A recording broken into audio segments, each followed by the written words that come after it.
Hi guys, নায়ক চলে এসে ঋষিকা। হাসিম, পেয়ারা মাখা কেন না? পেয়ারা মাখা খাবি? তাহলে রকিকে ছেড়ে আমার সঙ্গে পেয়ার করতে হবে কিন্তু। আমার দিকে একটা নজর দিলে না সালা। তুই প্রেম কাকে বলে বুঝিস? আজ একটা ধরিস তো কাল তাকে ছেড়ে অন্যজনের পেছনে ছুটিস। কি করবো রে, মাল দেখলি কেমন নিঃশ্বাস ধরে যায় বুঝলি। বড় লোকের বেটা তো, জমিদারি রক্ত। হ্যাঁ, দেখ ওটাকে পছন্দ। কই?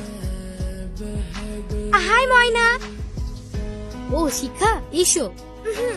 আরে সালা, দারুণ চিস তো। কে রে, কে? নতুন এসেছে, হিস্ট্রি অনার্সে, খুব ঘ্যাম। আমাকে তো পাত্তাই দিল না। কি তুই? দেবো এ একটা। না না, তোকে রাগানোর জন্য বললাম। এই রকি ছাড় তো, ছাড় ছাড় ছাড়। এই শিখা শোন, আমার সঙ্গে ভিড়িয়ে দে না। ক্ষমতা থাকলে নিজে জানা।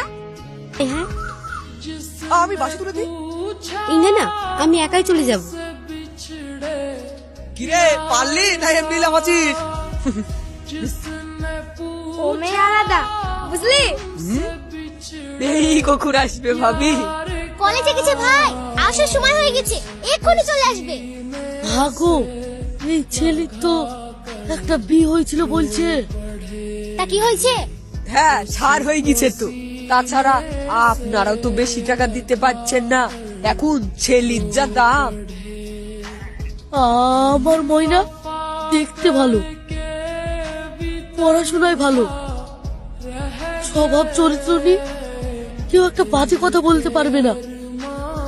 আর সেই মেয়ে কপালে। তো হও, শান্ত হও। কি করবা? তোমার তো আর খাটার ক্ষমতা নাই। ছেলে দুটো তো কবেই মাথা থেকে হাত সরিয়ে নিয়েছে। এখন ওর কপাল। ময়না চলে এসে মা, তোকে দেখতে এসেছে রে। ছোট বৌমা, ময়নাকে একটু সাজিয়ে দাও তো। হ্যাঁ গো, এই সাজি দাও। হ্যাঁ, আসো। আর সাজাইতে হবে না, সে জিতে আছে, নিয়ে আসেন।